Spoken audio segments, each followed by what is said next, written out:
Dhurandhar the revenge देखने के बाद अगर आपके दिमाग में भी सवाल आया कि सच में ये हुआ है या फिर ऐसे ही कुछ भी चिपका रहे, कितना सच कितना झूठ, क्या फैक्ट है और क्या फ्रिक्शनल, कितनी देशभक्ति कितना प्रोपेगेंडा, सब पे बात करेंगे।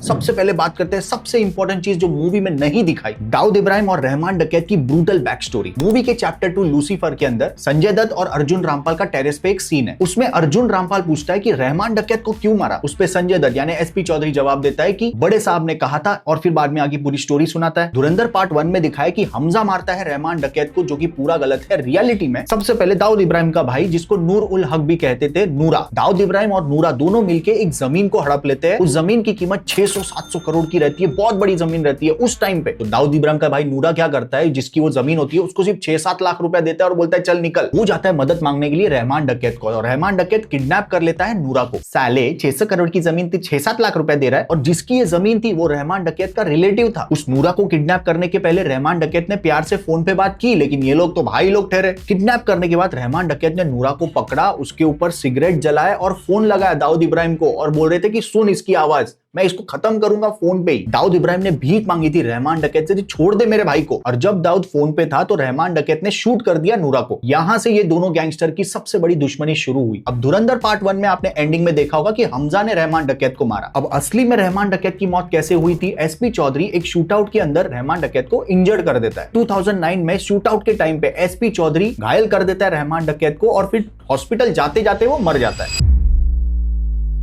धुरंधर द रिवेंज के अंदर चैप्टर 3 में गोस्ट फ्रॉम द पास्ट, यहाँ पे रणवीर सिंह का बचपन का दोस्त पिंदा प्रकट हो जाता है अचानक। तो ये जो पिंदा है जसकीरत सिंह रंगी का बचपन का दोस्त, इसने कैसे आईएसआई को ज्वाइन किया, ये भी एक ट्रू स्टोरी है। तो आईएसआई क्या करते हैं, पहले ये लोग ऑनलाइन ढूंढते हैं ऐसा कोई इंसान जिसके साथ कुछ बुरा हुआ है थ्रू इंडियन गवर्नमेंट। कोई जस्टिस मांगने गया कोर्ट में, उसको इंसाफ नहीं मिला, गवर्नमेंट ने उसको मुआवजा नहीं दिया, और फिर ऐसा जब इंसान मिल जाता है तो उसको ऑब्जर्व करते हैं कि ये कहाँ पे कमेंट कर रहा है, किन चीजों को लाइक कर रहा है, किन चीजों को फॉलो कर रहा है। इन शॉर्ट उसका एल्गोरिदम स्टडी करते हैं कि क्या इसके अंदर नफरत ऑलरेडी भरी हुई है इंडिया को लेकर। जब ऐसा कोई पर्सन मिल जाता है तो 90% काम हो गया समझो। फिर ये आईएसआई वाले उसे कांटेक्ट करते हैं, उसको ट्रेनिंग देते हैं, और फिर उसको as a sleeper cell use करते हैं इंफॉर्मेशन गैदर करने के लिए, ड्रग स्मगलिंग के लिए, जैसा कि इस मूवी के अंदर आईएसआई के लिए करता है पिंदा। तो मूवी के अंदर पिंदा का जो कैरेक्टर है वो ट्रू स्टोरी से ही इंस्पायर्ड है, लेकिन जो जसकीरत सिंह रंगी है उसका भाई था वो फिक्शनल है। एक वीडियो बहुत वायरल जा रही है आतिक अहमद की। यूपी का बहुत बड़ा पॉलिटिशियन है ये। इसके मरने के बाद खुद अमित शाह और मोदी जी दोनों ने पार्लियामेंट के अंदर मौन भी रखा था 2 मिनट का। पहली बार उनपे कोर्ट केस चलना शुरू हुआ, नहीं तो उनमें कोर्ट केस ही नहीं चलता था। वो जेल में भी होते थे तो जेल से सरकार चलाते थे, जेल से एमएलए एमपी बनते थे। मरने से पहले आतिक अहमद ने खुद ने कन्फेस किया था कि मेरे कॉन्टेक्ट्स आईएसआई के साथ है। तो मूवी के चैप्टर 1 में ही हमें आतिक अहमद का इंट्रोडक्शन दे दिया जाता है, कैसे ये पाकिस्तान से इंडिया की फेक करेंसी नोट को इंडिया में लाने का हेल्प करता है। रियल लाइफ में भी हथियारों की तस्करी, फेक करेंसी लाने का, ये सब काम करता था। इन शॉर्ट पॉलिटिशियन बनने से पहले ये एक बहुत बड़ा गैंगस्टर था आतिक अहमद। इसके ऊपर 100 से ज्यादा एक्सटॉर्शन, किडनैपिंग, मर्डर के केसेस चल रहे थे। 5 बार एमएलए और एमपी बन चुका था ये। चैप्टर 5 अननोन मैन के अंदर एक न्यूज चैनल पे चलते लाइव में इसको मार देते, शूट कर देते। ये रियल लाइफ में भी हुआ है।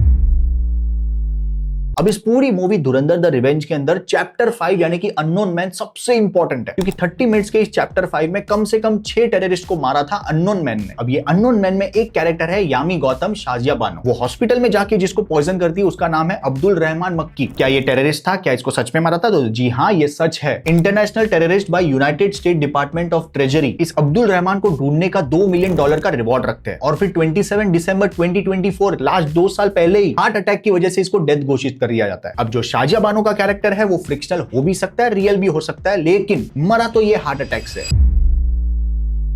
एक और टेररिस्ट को अननोन मैन मारता है रियाज अहमद, वही जिसको मस्जिद के अंदर शूट किया। तो रियल लाइफ में भी इसको ऐसे ही मारा जाता है। ये Riyaz Ahmed retired Pakistani army soldier था, लश्कर ए ताइबान का एक्टिव मेंबर था ये। इसको दिल्ली रेलवे स्टेशन पे पुलिस ने पकड़ा भी था। सबसे ज्यादा सेटिस्फैक्शन तब मिलता है जब खलानी ब्रदर्स को मारता है अननोन मैन। ये 2 भाई मिलके फेक करेंसी का प्रिंटिंग करते हैं। अब जैसा मूवी में दिखा है वैसा रियल लाइफ में भी है। एक भाई को पकड़ लेती है यूएस ड्रग एनफोर्समेंट एडमिनिस्ट्रेशन, और दूसरे भाई को मूवी के अंदर हमजा टेरेस पर से फेंक देता है, लेकिन रियल लाइफ में ऐसा दिखा है कि इसने सुसाइड कर ली थी। अब क्या आप इसे कोइंसिडेंस कहोगे? 2016 में ही नोटबंदी हुई थी और जावेद खलानी ने 2016 में ही सुसाइड कर लिया। अभी भी कुछ चिरकुट लोग बोलेंगे कि ये तो कोइंसिडेंस है, हो सकता है। एक्चुअली प्रॉब्लम क्या हुआ है ना आदित्य दर से, उसने मूवी के अंदर सिर्फ पॉजिटिव चीज एकदम हाईलाइट करके दिखाई है नोटबंदी की, उसने ये वाला क्लिप नहीं दिखाया। लोग सुबह से लाइनों में आगे खड़े जाते हैं, लोगों से बात करते हैं कि इतनी ठंड में भी लोग यहाँ खड़े हैं। ये बताइए कि ठंड बढ़ गई है, बावजूद इसका लाइनों में खड़ा होना पड़ा। बता रहे हो करे। अब बात करते हैं मेजर इकबाल का कैरेक्टर कितना सच है कितना झूठ। तो अर्जुन रामपाल मेजर इकबाल का कैरेक्टर इंस्पायर्ड है इलियास कश्मीरी से, एक पाकिस्तान जनरल एसएससी ऑफिसर जो बाद में बन जाता है एक टेररिस्ट, जो 25 पाकिस्तानी सोल्जर और टेररिस्ट को मिलकर इंडिया में कश्मीर में हमला करते हैं नौशेरा सेक्टर पे, वो भी कायरो की तरह रात के टाइम पे 7 सोल्जर्स को मार देता है इंडिया के। और इसमें एक सोल्जर मारुति तालेकर उनका सर काट के कटे सर को एलओसी से लेके जाता है परेड करके, और पाकिस्तान के प्रेसिडेंट के सामने वो सर प्रेजेंट करता है। पाकिस्तान का प्रेसिडेंट मुशर्रफ इसको अवार्ड देता है, सम्मानित करता है, 1 लाख रुपए देता है। अब आपको एक दर्दनाक रियलिटी स्टोरी बताता हूं। मोहम्मद जहांगीर आलम ये रियल लाइफ में बांग्लादेशी आर्मी ऑफिसर था। इनको यूएस के ट्रेजरी डिपार्टमेंट में 2021 में इसको अपराधी घोषित किया बांग्लादेश के अंदर ह्यूमन राइट्स का अब्यूज करने के लिए। मूवी के अंदर भी बताया इसके और इसके आदमी ढूंढ ढूंढ के बांग्लादेशी वुमेन्स का रेप किया करते थे। नंबर ऑफ रेप्स की काउंटिंग इतनी मास है और इतनी ज्यादा है, इनकी गवर्नमेंट को विक्टिम रिलीफ प्रोग्राम चालू करना पड़ा। ढाका के एक डॉक्टर ने रिपोर्ट किया कि 1,70,000 अबॉर्शन हुए। ऑस्ट्रेलिया का एक doctor abortion specialist doctor Jeffrey, उसने खुद ने बताया कि इस वॉर सिचुएशन के अंदर 30,000 बर्थ तो मैंने खुद ने अपने हाथों से किए। अब इतनी सारी रिसर्च के बाद मुझे ऐसा फील होता है कि हमजा अली मजारी ऐसा कोई एक पर्टिकुलर रियल कैरेक्टर नहीं होगा, लेकिन इस मूवी के अंदर जितने भी मरे हैं टेररिस्ट वो सब रियल है। वो कब मरे वो रियल है, उनके मरने का तरीका रियल है, अब वो किसने मारा वो अननोन है। लेकिन जस्ट बिकॉज मूवी के अंदर दिखाया हमजा अली मजारी जैसा एक character, unknown gunman, Indian spy, उसने मारा है, ऐसा तो कहीं डॉक्यूमेंटेड नहीं, रियल में है ही नहीं। तो ये मूवी पूरी की पूरी झूठी है, प्रोपेगेंडा है। बता रहे हो करे। ऐसे चिरकुट लोगों के दिमाग में बैठ चुका है कि ये मूवी प्रोपेगेंडा है। कितना भी फैक्ट चेक कर लो ये मानेंगे ही नहीं। ये शायद तब मानेंगे जब खुद बड़े साहब इनको फोन करेंगे या फिर खुद अपने सामने बैठ के बुलाएंगे, समझाएंगे कि भाई हाँ तेरे इंडियन स्पाई एजेंट ने बूंद मार दी हमारी। इतनी सारी रिसर्च की है, 1 लाइक तो बनता है। ये सारे फैक्ट्स अपने दोस्त के साथ शेयर कर, फ्लेक्स करो भाई, तेरे को पता है कि ऐसा रियल में भी हुआ है। Thank you so much, love you, take care, bye bye.